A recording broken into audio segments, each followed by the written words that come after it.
মুহূর্তে আমি আছি চর প্রদর্শন গোপালপুর ঘাটে। তো এইখানে চায়না যে দোহারি বর্তমান বাংলাদেশের নদী এবং ডোবা থেকে শুরু করে খাল পর্যন্ত যত ছোটোখাটো মাছ থেকে শুরু করে একবারে বড় মাছ পর্যন্ত এই চায়না দোহারির জালে সম্পূর্ণ নদীকে বিনাশ করে দিতেছে। যা নষ্টের মূল কারণ হচ্ছে চায়না দোহারি জাল। তো তারই পরিপ্রেক্ষিতে চর প্রদর্শন থানার গোপালপুর ঘাটের নৌ পুলিশ অভিযান পরিচালনা করে এখানে কিছু চায়না দোহারি জাল জব্দ করেছেন। সেই জালটি এখন আগুনে পুড়িয়ে ধ্বংস করা হবে। তো আগুনটা ধরে এলো।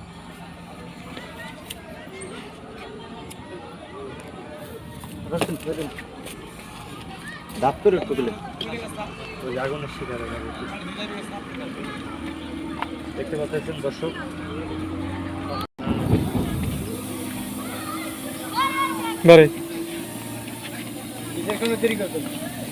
দর্শক দেখতে পাচ্ছেন সেই চায়না দোহারি জালটি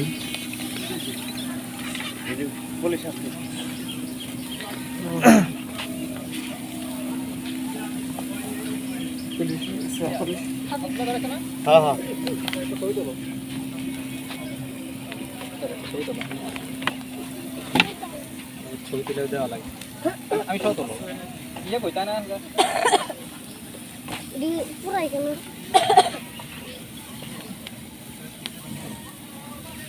এটা পুরানোর পর তো এই খাসি তো নেওয়া পারবে না, তাই না?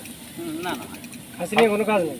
খাসি নিয়ে কাজ লোহা কেজি ওই তো তার বড় তার আরেকটু তেল দিলে ভালো হতো না? আরেকটু তেল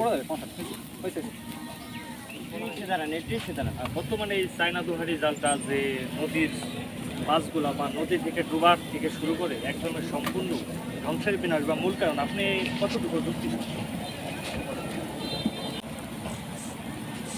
নদীতে চায়না দুয়ারি জাল মানে খুবই ক্ষতিকর। মাছ ছোটো ছোটো মাছ থেকে শুরু করে সব ধরনের মাছই এই জালের মধ্যে আটকে যায়। এই কারণে আমাদের আইনগতভাবে এই চায়না দুয়ারি নিষিদ্ধ। তো আমরা সবসময় এই চায়না দুয়ারি কারেন্ট জাল সহ বিভিন্ন অবৈধ জালগুলো ধ্বংস এবং অভিযান চালাই। এই প্রাকৃতিকে আমরা চায়না দুয়ারি জাল উদ্ধার করে ধ্বংস কার্যকর চালাচ্ছি। দর্শক, সর্বশেষ যেটা বলতে চাইতেছি, এই চায়না দোহারি জালটা বর্তমানে নদীর একদমই ক্ষতিকর দিক নিয়ে যাচ্ছে। বা দেশে বাঙালি মাছে ভাতে বাঙালি কথায় আছে। তো সেই মাছ উৎপন্ন হওয়ার আগেই এই চায়না দোহারি জালের কারণে ধ্বংস হয়ে যেতেছে। তো সেই ধ্বংসটা এতটাই মারাত্মক দিকে নিয়ে যেতেছে বাঙালিকে, তা বলে বোঝানো যাবে না।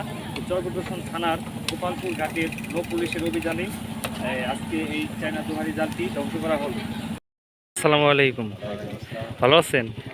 তো এই যে চর প্রদর্শন থানার গোপালপুর ঘাটে নৌ পুলিশ অভিযান করে যে চায়না দোহারি জালটা পুরাইছে, এতে আপনারা কতটুকু কি মনে করতেছেন? চায়না দোহারি ছোট মাছ মাছ তো ওইবার না, সমস্ত মাছ আসলে এত নাই বর্তমানে নাই। না, আগে যেমন মাছ পাওয়া যেত নদীতে অনেক রকমের, এখন বর্তমানে কি কোনো মাছই পাওয়া যায় না? আর চায়না দোহারি জালে যে মাছগুলো ধরে কত থেকে শুরু মাছটা ধরে? একবারে পোনা থেকে সবই ধরে শেষ করে নিয়ে যা। তাই এই জাল পুরানোর জন্য আপনি কি বলতে চান? পুরাই দিয়ে ভালো হয়েছে, আরো ভবিষ্যতে পুরাইলে আরো খুশি আপনারা। ঠিক আছে, ভালো থাকবেন।